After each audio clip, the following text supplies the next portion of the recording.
Good morning students. हम math का chapter पढ़ रहे थे। जीवन के लिए विषय आवेश। आवेश होता है क्रोध।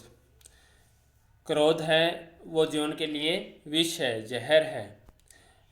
हमने इसमें पढ़ा था कि आवेश पर किस प्रकार से नियंत्रण किया जा सकता है। तो आवेश पर आत्मनियंत्रण करना आवश्यक होता है। ये ऐसी शक्ति है जो मनुष्य क्रोध को शांत कर सकती है। जब हमें क्रोध आता है तो ऐसी स्थिति में हमें क्या करना चाहिए। तो जब हमें क्रोध आता है तब हमें शांत रहना चाहिए। जब हम शांत रहेंगे तो थोड़ी देर बाद में क्रोध है वो अपने आप ही शांत हो जाएगा। तो जब भी हमें क्रोध आता है ऐसी स्थिति में हमें धैर्य रखना चाहिए, अपनी बुद्धि और विवेक से काम लेना चाहिए। इसी क्रोध के अंतर्गत हमने एक कहानी पढ़ी थी जिसमें एक मूर्तिकार होता जो मूर्तियाँ बनाता है, बहुत अच्छी अच्छी मूर्तियाँ बनाता है। तो उसकी मूर्तियाँ खरीदने के लिए राजा के दो राजकुमार आते हैं। उन्हें वो मूर्तियाँ बहुत अच्छी लगती हैं। जब वो ये मूर्तियाँ देखते हैं तो वे मूर्तिकार से कहते हैं कि आप हमारे राज्य में चलो। तो राज्य में जाने के लिए मूर्तिकार शर्त रखता है कि तुम्हें मेरी बेटी से विवाह करना होगा। ऐसे मूर्तिकार के दो बेटी थी, दोनों राजकुमार हैं वो शादी करने के लिए राजी हो गए। लेकिन जब एक राजकुमार के हाथ से मूर्ति नीचे गिरकर टूट गई तो मूर्तिकार ने उस पर गुस्सा करना शुरू कर दिया और उसे भला बुरा कहा। जब यही बात राजा को पता चली तो उसने उस मूर्तिकार को बुलाया और उसे कारावास की सज़ा सुना दी। ऐसे में मूर्तिकार के इसी क्रोध के कारण न तो इनकी बेटी की शादी राजकुमारों के साथ में हो पाई और इन्हें कारावास की सज़ा सुनाई गई और कारावास दिया गया वो अलग। तो ये सारे कार्य किसके कारण हुए? क्रोध के कारण।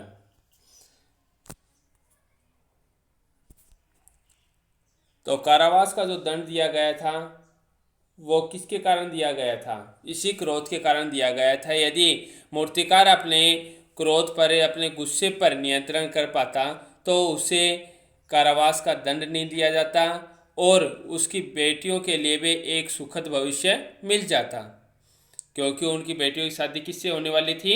राजकुमारों के साथ। लेकिन अब बाद में पछताने से कोई फ़ायदा होने वाला नहीं था। अब तक हमने क्रोध के बारे में पढ़ा था और उसके क्रोध के बारे में हमने एक कहानी पढ़ी थी, मूर्तिकार की कहानी। अब आगे पढ़ते हैं।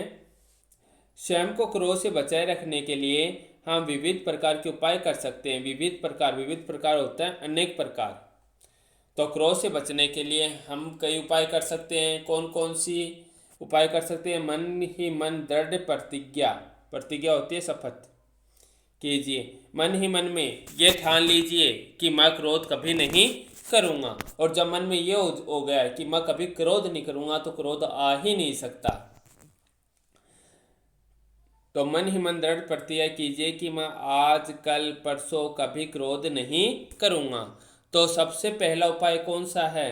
मन ही मन में दृढ़ प्रतिज्ञा है, दृढ़ शपथ है, अपने पर आत्मविश्वास है कि मैं आज कल परसों कभी भी क्रोध नहीं करूँगा। और जब मन में ऐसा ठान लिया गया तो ये मानिए कि क्रोध आएगा ही नहीं। आप क्रोध पर नियंत्रण पा सकते हो। मैं पूरे सप्ताह तथा पूरे माह क्रोध नहीं करूँगा। इसमें तो पहली लाइन में तो बताया गया है कि मैं आज कल परसों कभी क्रोध नहीं करूँगा। दूसरी लाइन में बताया गया है पूरे सप्ताह और पूरे माह है क्रोध नहीं करूँगा। आपके इस तरह प्रतिज्ञा करने से मन को ऐसी विलक्षण शक्ति मिलेगी। विलक्षण होता है अनोखी, विलक्षण क्या होता है? अनोखी। तो आपके मन को ऐसी विलक्षण शक्ति मिलेगी कि आप कभी क्रोध नहीं करेंगे। जब आपने मन में कर लिया कि मैं कभी गुस्सा ही नहीं करूँगा, मैं कभी क्रोध ही नहीं करूँगा, मैं कभी आवेश ही नहीं करूँगा, जब आपने ऐसा ठान लिया तो आपको एक ऐसी विलक्षण शक्ति, एक ऐसी अनोखी शक्ति मिल जाएगी कि आप कभी भी क्रोध ही नहीं करोगे। आप क्रोध रूपी विनाशक, विनाशक होता है विनाश करने वाला, विनाशक क्या होता है, विनाश करने वाला, नष्ट करने वाला विनाशक होता है। तो आप क्रोध रूपी विनाशक आवेश पर सहज ही विजय प्राप्त कर लेंगे। विजय होती है जीत, विजय किसको कहते हैं, जीत। तो इस प्रकार से आप क्रोध पर क्या कर सकते हैं, नियंत्रण कर सकते हैं। कभी जब आप ये सोच लेते हो कि मैं कभी क्रोध ही नहीं करूँगा, तो ऐसे में आपको ऐसी अनोखी शक्ति मिलेगी कि आप कभी क्रोध कर ही नहीं पाओगे। क्रोध के अतिरिक्त भय, भय होता है डर, भय क्या होता है, डर होता है। क्रोध के अतिरिक्त होता है अलावा, अतिरिक्त क्या होता है, अलावा। क्रोध के अलावा भय, भय डर, डर का आवेश भी अत्यधिक घातक होता है। जब भय का आवेश क्या होता है, भय का आवेश होता है डर जाना। भय का आवेश क्या होता है, डर जाना। कि क्रोध तो होता ही होता है, लेकिन जब हमें डर होता है और डर बहुत ज़्यादा हो जाता है, डर का आवेश हो जाता है, तो भी वो भी क्या हो जाता है, घातक होता है। तो हमें भय भी नहीं करना चाहिए, क्रोध भी नहीं करना चाहिए और किसी से डरना भी नहीं चाहिए। दोनों ही काम ध्यान में रखने हैं कि हमें क्रोध भी नहीं करना चाहिए तो किसी से डरना भी नहीं चाहिए।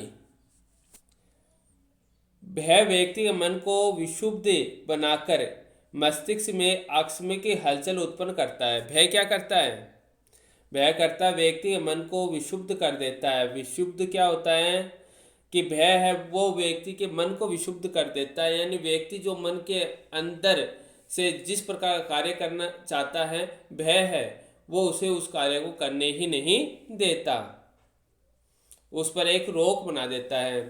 तो मन को विक्षुब्ध कर देता है, मन पर रोक लगा देता है। मन को विक्षुब्ध बनाकर मस्तिष्क में, मस्तिष्क होता है सिर में आकस्मिक होता है अचानक हलचल उत्पन्न करता है। कि जैसे भय हो गया तो उस समय व्यक्ति सोचता है क्या करें क्या ना करें, क्या किया जाए। इस प्रकार की स्थिति व्यक्ति के मन में आ जाती है और जब उसके मन में ये आने लगता है कि मैं क्या करूं, क्या करना चाहिए, इस प्रकार से, तो वह मस्तिष्क में आकस्मिक अचानक हलचल उत्पन्न करने लगता है कि व्यक्ति को पता नहीं कि मैं क्या कर रहा हूँ और मुझे क्या करना चाहिए। ऐसे में व्यक्ति डर के मारे क्या करने लगता है, अनर्थ कार्य भी करने लगता है। तो क्रोध और डर ये दोनों ही व्यक्ति में नहीं होने चाहिए। ऐसे व्यक्ति जो भय से मुक्त होता आजाद, मुक्त क्या होता है, आजाद। ऐसे व्यक्ति जो भय से मुक्त रहकर अपने हृदय को शक्तिमान बनाए रखते हैं, उन पर भय का आवेश गंभीर रूप से हानिकारक प्रभाव अंकित नहीं करता है। कहने का मतलब है जो व्यक्ति डरता नहीं है, किसी से भी नहीं डरता, किसी भी कार्य से को करने से नहीं डरता है, ऐसे में वो व्यक्ति शक्तिवान बन जाता है। तो जो व्यक्ति भय से मुक्त रहकर अपने हृदय को शक्तिवान बनाए रखते हैं, उन पर भय का आवेश गंभीर रूप से हानिकारक प्रभाव अंकित नहीं करता है। कि उसमें एक ये है कि मैं जो कार्य कर रहा हूँ सच्चाई, एक बात का ध्यान रखना है, यदि जो व्यक्ति सच्चाई के पथ पर चलता है और ये सोचता है कि मैं सच्चाई के पथ पर चल रहा हूँ और मुझे विजय अवश्य मिलेगी, ये सोचकर जो व्यक्ति कार्य करता है वो कभी भी भय से नहीं डरता। लेकिन जो व्यक्ति ये सोचकर चलता है कि मैं सच्चाई रास्ते पर चलूँगा तो न जाने क्या क्या मुसीबतें आएंगी, क्या कठिनाइयाँ आएंगी, तो उसको इस प्रकार की संकीर्ण जो बातें होती हैं वो उसको जकड़ लेती हैं और ऐसे में व्यक्ति क्या हो जाता है, भयभीत हो जाता है और वो जो कार्य करना चाहता है वो कर नहीं पाता है। तो ऐसे में व्यक्ति को क्या करना चाहिए, व्यक्ति को निराश नहीं होना चाहिए, भय नहीं रखना चाहिए, क्रोध नहीं करना चाहिए। और जब व्यक्ति भय नहीं रखेगा, निराश नहीं होगा और क्रोध नहीं करेगा तो वह अपने मार्ग में प्रशस्त हो सकता, आगे बढ़ सकता है। कभी कभी गहरी चिंता और ईर्ष्या, ईर्ष्या क्या होती है, जलन, ईर्ष्या के दो चाहे जलन के दो, ईर्ष्या क्या होती है, ईर्ष्या होती है जलन। कि एक तो होती है प्रतिस्पर्धा और एक होती है ईर्ष्या। किसी बच्चे के अच्छे अंक आ जाते हैं और दूसरा बच्चा उसकी होड़ करने लगता है कि मुझे इससे अच्छे अंक लाने हैं वो तो होती है प्रतिस्पर्धा। लेकिन कई बच्चे क्या करते हैं, किसी बच्चे के अच्छे अंक आ जाते हैं तो वो बच्चे उसको पढ़ने नहीं देते, ऐसे सोचते हैं कि ये पढ़ेगा तो अच्छे अंक आ जाएंगे, वो उसको पढ़ने नहीं देते हैं। ऐसे में वो बच्चे खुद में नहीं पढ़ते और दूसरों को नहीं पढ़ने देते। वो होती है ईर्ष्या कि मेरे तो अच्छे अंक नहीं है, इसके भी नहीं आने चाहिए, मेरा नुकसान हो रहा है, इसका भी लाभ नहीं होना चाहिए। जो ऐसी सोच रखते हैं वो व्यक्ति ईर्ष्या करते हैं, उसी को कहते हैं ईर्ष्या। तो ईर्ष्या अथवा जलन के कारण भी व्यक्ति मानसिक संतुलन खो बैठता है और मानसिक विकृति का शिकार बनकर गंभीर रूप से कष्ट भोगता है। जब व्यक्ति ईर्ष्या करने लगता है, दूसरों को आगे बढ़ने से रोकने लगता है, ऐसे में वो अपना मानसिक संतुलन खो बैठता है। और मानसिक संतुलन जब खो बैठता है तो व्यक्ति की स्थिति एक पागलपन की दशा की ओर चली जाती है। ऐसे वो मानसिक विकृति का शिकार बन जाता है और मानसिक विकृति का जब वो शिकार बनेगा तो क्या होगा, कष्ट ही भोगेगा। तो वो कष्ट भोगता है। इसलिए किसी से ईर्ष्या नहीं करनी चाहिए, किसी से जलन नहीं रखनी चाहिए। ऐसी अवस्था में उसकी ज़िंदगी नरक बने जाती है। यह पैराग्राफ आपके समझ में आया होगा। इसमें क्या बताया गया है कि हमें दृढ़ प्रतिज्ञा कर लेनी चाहिए, हमें शपथ ले लेनी चाहिए कि मैं कभी क्रोध नहीं करूँगा। और जब हम क्रोध नहीं करेंगे, उस पर नियंत्रण रखेंगे, तो हमें ऐसे क्रोध रूपी विनाशक पर सहज रूप से विजय प्राप्त कर सकेंगे, उस पर नियंत्रण कर सकेंगे। क्रोध तो हमें करना ही नहीं चाहिए। इसके अलावा हमें भय भी नहीं रखना चाहिए। भय से क्या होता है, भय का आवेश है वो अत्यधिक घातक होता है। भय है वो हमारे मन को विक्षुब्ध बनाकर मस्तिष्क में आकस्मिक हलचल उत्पन्न कर देता है। और ऐसे में क्या होता है, ऐसे में व्यक्ति है वो गंभीर रूप से हानिकारक जो प्रभाव होते हैं उन पर अंकित नहीं कर पाता है। इसके अलावा इसमें भय और क्रोध के अलावा इसमें चिंता और ईर्ष्या पर भी प्रकाश डाला गया है। इसमें चिंता और ईर्ष्या के बारे में बताया कि हमें कभी चिंता नहीं करनी चाहिए और न ही किसी से ईर्ष्या करनी चाहिए, क्योंकि चिंता और ईर्ष्या दोनों करने से ही व्यक्ति वो मानसिक संतुलन खो बैठता है। और मानसिक संतुलन खोने के कारण क्या होता है, वो उस मानसिक विकृति का शिकार बन जाता है, जिससे उसे कष्ट भोगने पड़ते हैं और ऐसी अवस्था में उसकी ज़िंदगी नरक बने जाती है। आगे बताइए। इसके अतिरिक्त शोक, शोक क्या होता है, दुख होता है। शोक क्या होता है, दुख। और निराशा, निराशा जिसकी कोई आशा नहीं होती वो निराश हो जाता है, निराशा, है ना। तो ऐसे में दुख और निराशा भी मानव शरीर और मस्तिष्क पर गंभीर आघात पहुंचाते हैं कि हमें कभी हमें दुख आते हैं। आप सबके जीवन में जीवन है उसके दो पहलू हैं, सुख और दुख। सुख के दिन ज़्यादा होते हैं तो भी उनका पता नहीं चलता, क्यों, क्योंकि वो आसानी से कट जाते हैं। और दुख का एक पल भी बहुत लंबा लगने लगता है, क्यों, क्योंकि दुख के पल हैं वो काटे नहीं जाते।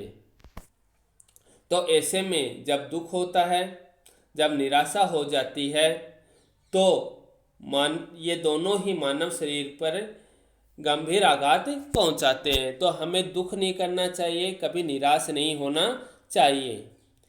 कभी कभी बच्चों के नंबर कम आते हैं, वो निराश हो जाते हैं, दुखी हो जाते हैं। लेकिन जब उनमें एक आशा का संचार होता है, उत्साह होता है, तो वो आगे से आगे बढ़ने का प्रयत्न करते हैं।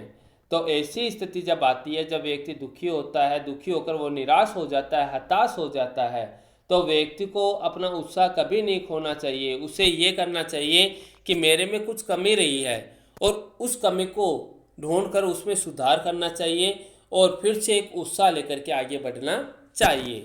क्योंकि यदि व्यक्ति शोक रखेगा, निराश होगा, तो मानव शरीर और मस्तिष्क पर उसका प्रभाव पड़ेगा और जिससे व्यक्ति आगे उन्नति और विकास नहीं कर पाएगा। इसलिए कभी भी शोक और निराश नहीं होना चाहिए।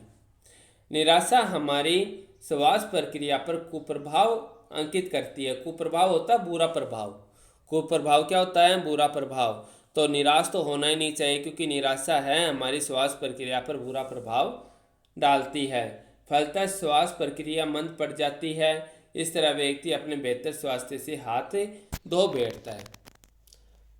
तो जब व्यक्ति दुखी हो जाता है, दुखी व्यक्ति को आपने देखा होगा, निराश व्यक्ति को भी देखा होगा, उसको भूख और प्यास कुछ भी नहीं लगता है और न ही उसको सही तरीके से नींद आती है। न तो वो कुछ खा पाता है सही से और न ही वह सही तरीके से सो पाता है, अपनी नींद पूरी कर पाता है। तो ऐसी स्थिति में जब दुख होता है, जब व्यक्ति निराश हो जाता है, तो उसका खान पान सब छूट जाता है और उसे नींद भी नहीं आती है।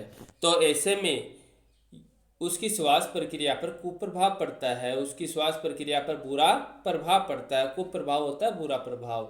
तो ऐसे में उसकी श्वास प्रक्रिया मंद पड़ जाती है और व्यक्ति अपने बेहतर स्वास्थ्य से हाथ धो बैठता है। तो कभी दुखी जब व्यक्ति होता है तो उसका साथ देना चाहिए, अपने दुख है वो दूसरों को सुनाने चाहिए, क्योंकि उससे अपना मन है वो हल्का हो जाता है। और जब व्यक्ति अपने दुख में स्वयं ही घुटता रहता है तो वो और ज़्यादा दुखी हो जाता है और उससे उसका स्वास्थ्य है वो खराब हो जाता है। इसलिए अपने दुख को दूसरों को बताने चाहिए। जो अपना सच्चा मित्र होता है, जो अपने माता पिता होते हैं, अपने भाई बहन होते हैं, तो अपने जो परिवार के सदस्य होते हैं और मित्रों में जो सबसे अच्छा मित्र होता है, जो सच्चा मित्र होता है, ऐसे व्यक्ति को अपना दुख बताना चाहिए और उस दुख को दूर करने का मार्ग उन्हें ढूंढना चाहिए। लेकिन कभी भी दुख को अकेले झेलते नहीं रहना चाहिए, क्योंकि अकेले दुख झेलने से क्या होगा, उसका दुख का प्रभाव हमारे स्वास्थ्य पर पड़ेगा। इसलिए जीवन में कभी दुखी नहीं होना है और कभी निराश नहीं होना है। इस दिशा में अपने अनुसंधान के आधार पर प्रोफेसर गेट्स ने अपने विचार इस तरह व्यक्त किए हैं। प्रोफेसर गेट्स ने क्या कहा है? प्रोफेसर गेट्स ने कहा है कि नकारात्मक भावनाओं से ग्रस्त होता पीड़ित शारीरिक बल निरर्थक जिसका कोई अर्थ नहीं निकलता, निरर्थक नस नाड़ियों एवं पुरानी कोशिकाओं को शरीर से बाहर निकालने का प्रयत्न करता है। दोबारा से देखो इसको, नकारात्मक भावनाओं से ग्रस्त शारीरिक बल निरर्थक नस नाड़ियों एवं पुरानी कोशिकाओं को शरीर से बाहर निकालने का प्रयत्न करता है। यानी जो नकारात्मक जो भाव होते हैं, नकारात्मक जो भाव होते हैं वो किस पर असर डालते हैं? वो हमारे जो पुरानी कोशिकाएं हैं, हमारा जो शारीरिक बल है, उस पर वो प्रभाव डालते हैं। अतः अपनी सामर्थ्य से अधिक कार्य करने को विवश होता है। प्रसन्नता की स्थिति में भी शरीर से पसीना निकलने लगता है। फलतः शरीर में विषैल तत्वों की उत्पत्ति होने लगती है, जो शारीरिक या मानसिक अस्वास्थ्य के कारण बनते हैं। तो इसमें क्या बताया गया? इसमें यही बताया गया है कि हमें नकारात्मक विचार कभी नहीं रखने चाहिए। नकारात्मक विचार कभी नहीं रखने चाहिए। नकारात्मक विचार रखने से क्या होता है, हमारा जो शारीरिक बल है वो कमज़ोर हो जाता है, नस नाड़ियाँ हैं वो निरर्थक हो जाती हैं और पुरानी कोशिकाओं को शरीर से बाहर निकालने का प्रयत्न होने लगता है।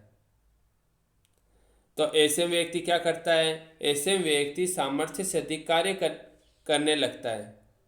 जितनी उसकी क्षमता होती है ना, उससे अधिक वो कार्य करने लगता है। और जब वह खुश होता है तो उस स्थिति में भी शरीर से पसीना निकलने लगता है। क्यों निकलने लगता है? खुशी तो है उसको, लेकिन साथ में जो नकारात्मक उसके विचार हैं उसके कारण, उसका जो नकारात्मक विचार के कारण उसका स्वास्थ्य है वो पीड़ित होने लगता है। ऐसे प्रसन्नता की स्थिति में शरीर से पसीना निकलने लगता है और ऐसे में क्या होता है? ऐसे में शरीर में विषैले तत्वों की उत्पत्ति होने लगती है और जो उसके शारीरिक और मानसिक अस्वास्थ्य के कारण बनते हैं। तो हमें कभी भी नकारात्मक विचार नहीं रखने चाहिए, नकारात्मक विचार रखने से हमें प्रसन्नता की स्थिति में भी पसीना आने लगता है। कहने का मतलब है, जब हम कार्य गलत करेंगे, विचार अपने नकारात्मक रहेंगे, ऐसी स्थिति में जब हम जो कार्य करेंगे वो सही नहीं हो पाएगा। एक होते सकारात्मक कार्य जो सही होते हैं, एक नकारात्मक कार्य जो गलत होते हैं। और जो गलत कार्य होते हैं, एक बार तो वो करते हैं तो हमें अच्छे लगते हैं, लेकिन उसके बाद में उसका हम पर कुप्रभाव पड़ता है। तो हमें कभी भी नकारात्मक विचार नहीं रखने चाहिए और अपने सामर्थ्य से अधिक काम नहीं करना चाहिए। जितनी अपनी क्षमता होती है उसी के अनुसार हमें कार्य करने चाहिए, जिससे कि हमारा स्वास्थ्य है वो अच्छा रहेगा। लेकिन हम नकारात्मक कार्य करेंगे और अपने सामर्थ्य से अधिक कार्य करेंगे तो हमारा शारीरिक विकास भी अच्छा नहीं रहेगा और मानसिक स्वास्थ्य है वो भी अच्छा नहीं रहेगा। तो शारीरिक और मानसिक स्वास्थ्य अच्छा रखने के लिए हमें नकारात्मक विचार नहीं रखने चाहिए और अपने सामर्थ्य से अधिक कार्य नहीं करना चाहिए। ऐसा किसने कहा? प्रोफेसर गेट्स ने कहा है। अंततः यही कहा जा सकता है कि हमें अपने शरीर में उत्पन्न होने वाले विविध प्रकार के आवेशों पर पूर्णतः नियंत्रण प्राप्त करना सीख लेना चाहिए, क्योंकि इनके स्वामी बनकर ही हम सुखद, स्वस्थ एवं खुशहाल जीवन की कल्पना कर सकते हैं। इनका दास बनकर जीवन जीने का प्रयत्न करना तो स्वयं मौत की तरफ कदम बढ़ाना है। तो इसमें क्या बताया गया है? इसमें यही बताया गया है कि हमें आवेश पर नियंत्रण कर लेना चाहिए। आवेश पर पूरी तरीके से जब हम नियंत्रण करेंगे तो ऐसे में आवेश है हम पर हावी नहीं बनेगा। और जब हम क्रोध पर नियंत्रण कर लेंगे तो उससे अपना जीवन कैसा हो जाएगा? सुखद हो जाएगा। अपना शरीर कैसा हो जाएगा? स्वस्थ हो जाएगा। खुशहाल जीवन है वो अपना बन जाएगा। तो ऐसे में जीवन सुखद, स्वस्थ और खुशहाल कब बन सकता है? जब हम क्रोध पर नियंत्रण करना सीख जाएंगे। और यदि हम क्रोध ही करते रहेंगे तो वही क्रोध हमें स्वयं मौत की ओर ले जाएगा। यदि क्रोध ही करते रहेंगे तो वही क्रोध क्या करेगा? हमें मौत की ओर ले जाएगा। तो हमें कौन सा कार्य करना अच्छा लगता है? तो हमें खुशहाल जीवन बनाना अच्छा लगता है कि अपने जीवन में खुशी हो। तो खुशी कब आएगी? जब हम क्रोध पर नियंत्रण करना सीख जाएंगे। तो ऐसे में हम सुखद, स्वस्थ और खुशहाल जीवन जीना चाहते हैं तो हमें आवेश पर नियंत्रण करना चाहिए। तो ये अपना चैप्टर पूरा हो गया। मैं थोड़ी देर में इसके क्वेश्चन आंसर आपको भेज दूंगा। आपको उसको उत्तर पुस्तिका में भी करना है और उन्हें याद भी करना है। धन्यवाद।